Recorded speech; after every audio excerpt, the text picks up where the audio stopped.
the end of the day, you shouldn't hire a dumbass to do a job because he's going to screw it up. All right, and if he doesn't screw it up, he's going to talk about it. I did not pay him any money. That's my problem. I did not want Laura killed.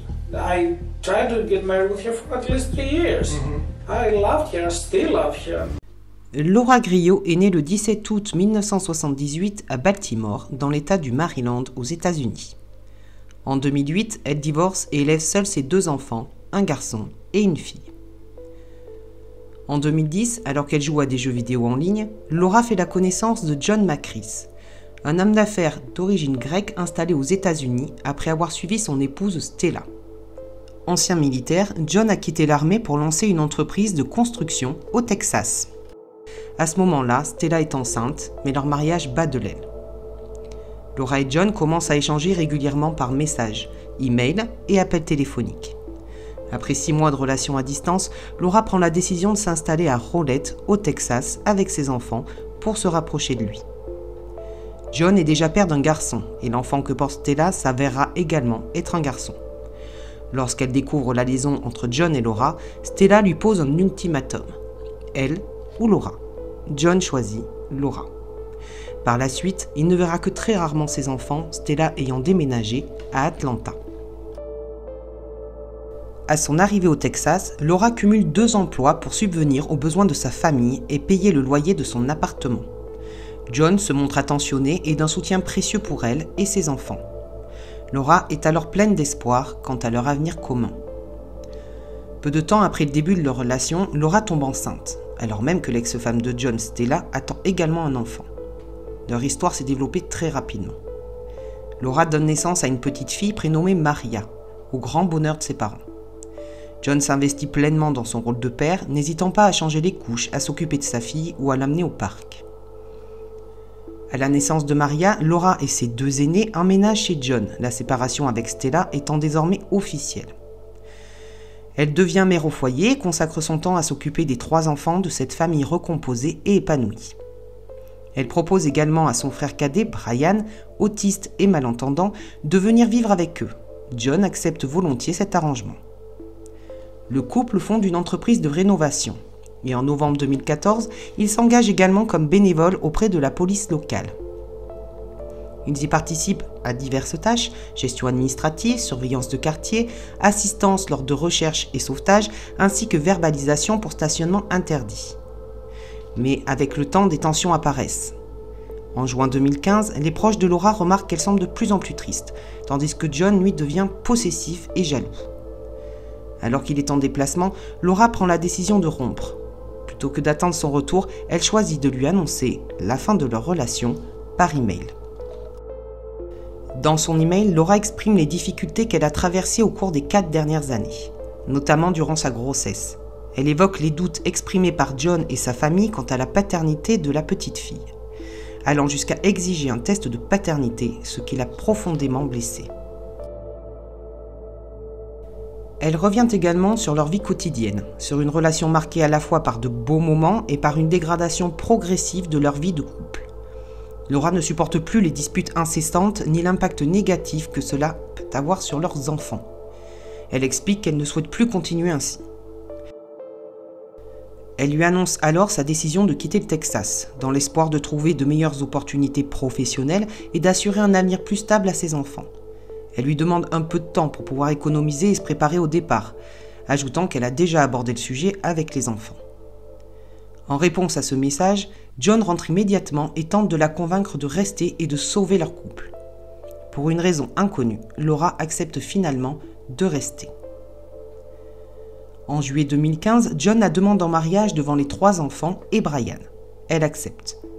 Dans les mois suivants, Laura se consacre aux préparatifs du mariage. Elle choisit d'ailleurs sa meilleure amie Heather Neighbor comme témoin et demande à son frère Brian de l'accompagner jusqu'à l'hôtel. De son côté, John désigne son collègue Jesus Trevino comme témoin.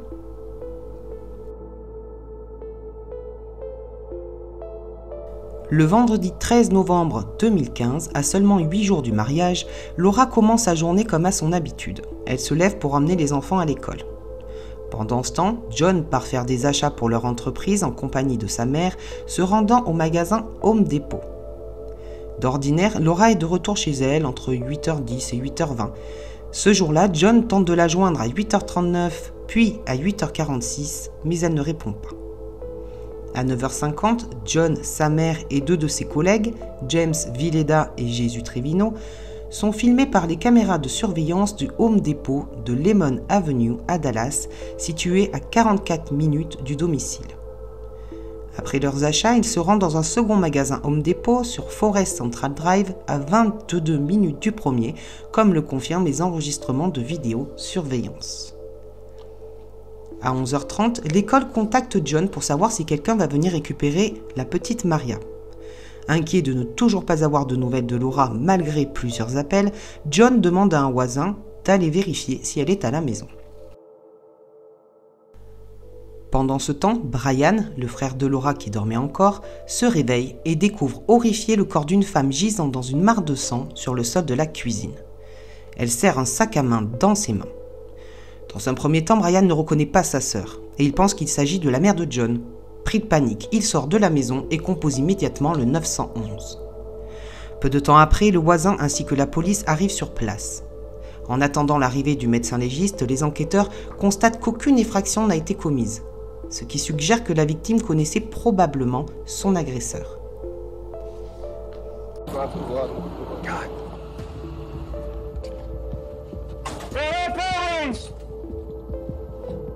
Stay on me, Drew. Clear. Clear. Got blood in the kitchen. Blood down this hall. Les enquêteurs découvrent sur place une douille de calibre 45, un type de munition généralement utilisé par les forces de l'ordre plutôt que par des civils. Dans la chambre, un coffre-fort est retrouvé ouvert, avec son contenu éparpillé un peu partout. Les tiroirs ont été vidés et renversés sur le lit et les écrins à bijoux sont vides. Plus tard, il sera constaté qu'un collier d'une grande valeur, estimé à plusieurs milliers de dollars, ainsi qu'une somme d'argent liquide ont disparu. La scène donne alors l'apparence d'un cambriolage. Des policiers relèvent des empreintes digitales ainsi que des traces de sang dans le cadre de l'enquête, mais aucune de ces pistes ne permettra d'identifier un suspect. Lorsque John arrive sur les lieux, les agents lui transmettent les premières informations disponibles. It looks like a gunshot wound. That is all I can tell you. You have cameras on the house? Yes. Do they record? They used to. I don't know if they do. Okay. La victime ne peut pas encore être formellement identifiée en attendant l'intervention du médecin légiste afin de préserver l'intégrité de la scène de crime. À son arrivée, le médecin légiste confirme qu'il s'agit bien de Laura. Elle tient sa carte d'identité enroulée dans la main. L'examen révèle qu'elle a été tuée d'une balle reçue au-dessus de l'œil gauche, la balle étant ressortie par l'oreille droite. Le fait que Laura tenait encore son sac à main laisse penser qu'elle venait tout juste de rentrer chez elle au moment du drame. La police interroge d'abord Brian, qui venait tout juste de se réveiller. Il affirme n'avoir entendu aucun coup de feu, ce qui suscite d'abord la méfiance des enquêteurs. Cependant, une fois informé de son handicap auditif, il le disculpe rapidement. Il était tout simplement incapable d'entendre un tir. Les soupçons se tournent alors vers John, dont le comportement intrigue les enquêteurs. Il ne semble pas particulièrement affecté par la mort de sa compagne et agit de manière étrange. Le détective Cruz Hernandez de la police de Rolette note que John n'a pleuré qu'une minute tout au plus avec des larmes à peine visibles. Une réaction étonnamment froide au vu de la situation.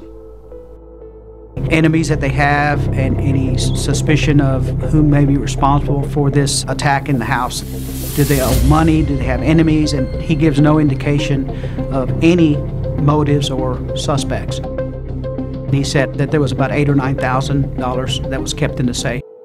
Au cours de son interrogatoire, John détaille ses déplacements dans les magasins Home Depot ce matin-là. Il est également soumis à des tests pour détecter d'éventuels résidus de tir sur lui, mais ça n'aboutira à rien. Plus tard, John appelle Heather, la meilleure amie de Laura, et lui annonce de manière surprenante qu'elle risque d'être accusée. Sans qu'on comprenne clairement pourquoi, peut-être une tentative de détourner les soupçons. À ce stade, aucune charge n'est retenue contre lui. Mais quelques jours plus tard, en visionnant les images de la bodycam des policiers, un détail frappe les enquêteurs. Lorsqu'on lui demande qui vit dans la maison, John répond simplement « Brian, les enfants, ma mère et moi ». omettant de mentionner Laura. Ce silence intrigue d'autant plus qu'à ce moment précis, l'identité de la victime retrouvée dans la cuisine n'avait pas encore été confirmée. Étrange oubli concernant sa propre fiancée. Le comportement de John continue d'interpeller les enquêteurs, notamment pour un homme censé se marier dans une semaine. À peine quelques heures après le drame, il a une volonté pressante de rentrer chez lui pour débarrasser les affaires de Laura. Alors, une réaction quand même jugée très froide. Beaucoup trouveraient difficile émotionnellement de pénétrer dans l'intimité d'un proche récemment décédé, encore moins de toucher à ses effets personnels. Mais John, lui, ne semble pas être affecté de la même façon.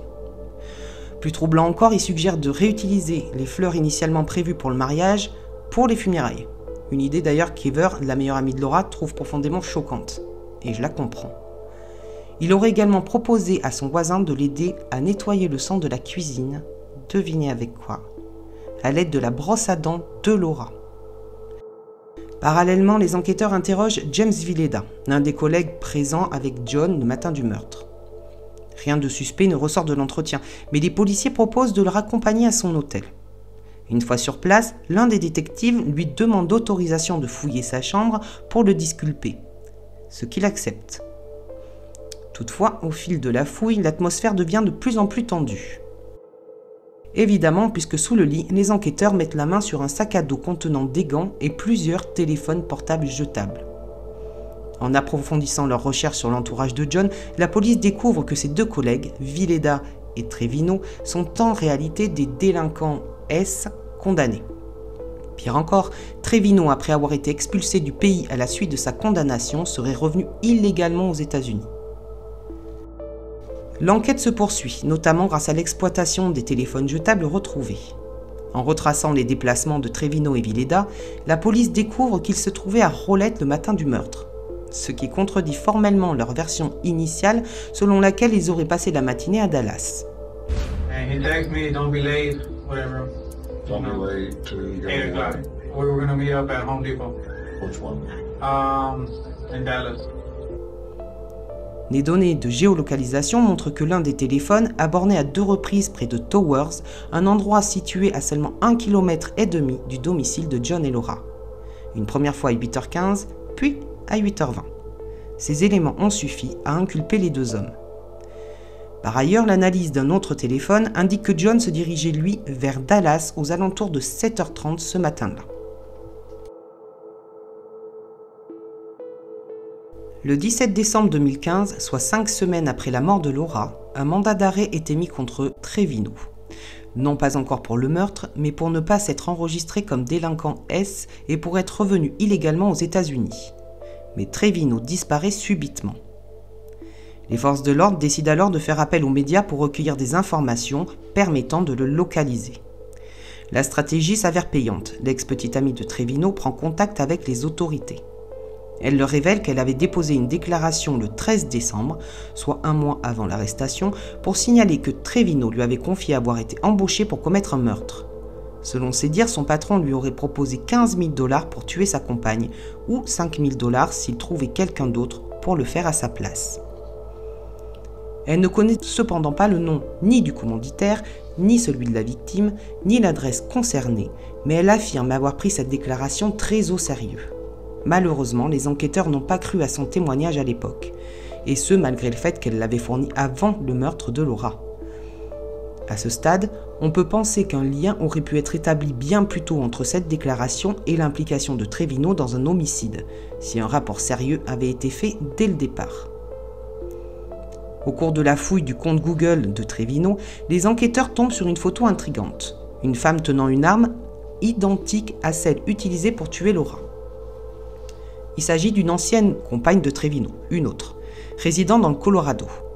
Après l'avoir contactée, elle fournit aux autorités le nouveau numéro de téléphone de Trevino.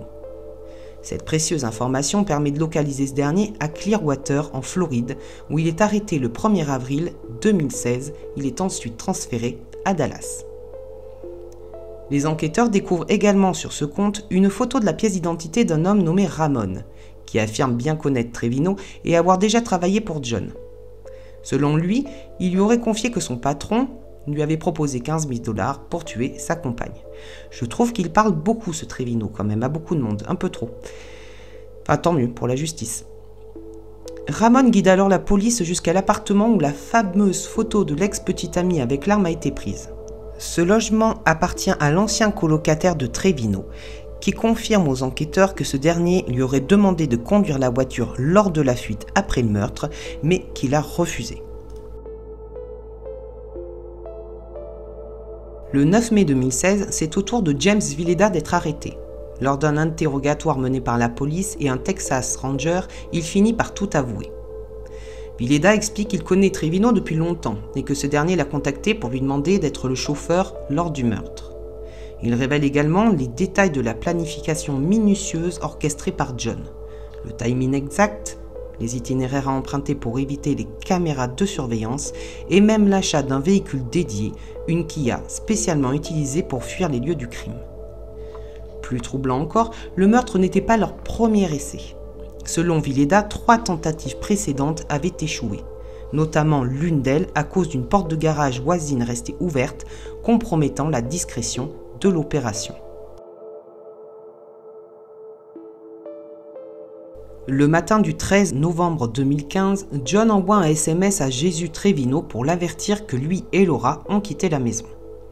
Peu après, Trevino et Villeda se rendent sur place à bord de la Kia utilisée pour le crime. Trevino, qui connaît le code d'entrée de la maison, pénètre à l'intérieur. Il porte un sweat à capuche, des gants, un masque de ski et cache une arme à feu dans sa poche. Pendant ce temps, Villeda tourne dans le quartier pour surveiller les environs. Lorsque Villeda revient, la voiture de Laura est garée dans l'allée. C'est à ce moment-là qu'elle rentre chez elle, sans se douter de ce qui l'attend. Trevino lui tire une balle dans la tête, la tuant sur le coup. Avant même l'arrivée de Laura, Trevino avait déjà fouillé la maison et vidé le coffre-fort, mettant en scène un faux cambriolage. Après le meurtre, il prend la fuite avec Villeda. En chemin, il démonte l'arme, la divise en plusieurs morceaux, l'arrange dans un sac poubelle et se débarrasse de ses vêtements et chaussures en les jetant un à un par la fenêtre au fil du trajet. Il envoie ensuite un message à John pour lui confirmer que le travail est fait. Il passe ensuite par l'hôtel de Villeda pour changer de véhicule en prenant une Lincoln noire, avant de rejoindre John au magasin Home Depot pour renforcer leur alibi. Sur la route, il s'arrête dans une station-service. Là, Trevino remet à Villeda le sac poubelle contenant les morceaux de l'arme, avec pour consigne de les jeter dans une benne à ordures. John, accompagné de sa mère, se trouvait dans la camionnette de travail, pendant que les 2 complices le suivaient à bord de la Lincoln noire. Au second Home Depot, John a remis $1000 à Villeda pour sa participation au crime en tant que chauffeur. C'est alors que John a reçu un appel de l'école de Maria. Il est allé la chercher avec sa mère, puis a contacté Heifer pour qu'elle récupère les 2 autres enfants et s'en occupe. Il s'est ensuite rendu au domicile conjugal. Villeda, en échange de son témoignage, a conclu un accord avec les autorités et a été condamné à 25 ans de prison. Trevino, quant à lui, a écopé d'une peine de prison à vie sans possibilité de libération conditionnelle. Le 2 juin 2016, John est arrêté et inculpé pour meurtre au premier degré. Le mobile de John serait lié au mail dans lequel Laura demandait la séparation. Il aurait prémédité le meurtre depuis longtemps. Sa demande en mariage n'aurait été qu'une ruse, il ne voulait pas perdre la garde de sa fille. Il a donc maintenu Laura sous son emprise le temps de mettre en œuvre son plan machiavélique. Lui aussi a été condamné à la prison à vie sans possibilité de libération conditionnelle, et c'est tant mieux. Aujourd'hui, la petite Maria vit chez Heifer, qui a réussi à obtenir la garde, la meilleure amie de Laura, tandis que les 2 autres enfants ont été confiés à leur père. Le vendredi 13 est un jour de chance pour certains, de malchance pour d'autres. En tout cas, pour Laura et ses enfants, ce jour restera à jamais marqué par l'horreur. Voilà, c'est tout pour moi pour aujourd'hui. J'espère que cette histoire vous a plu. N'hésitez pas à mettre un pouce, à vous abonner, à mettre même un petit commentaire. Je vous dis à très vite pour une nouvelle histoire.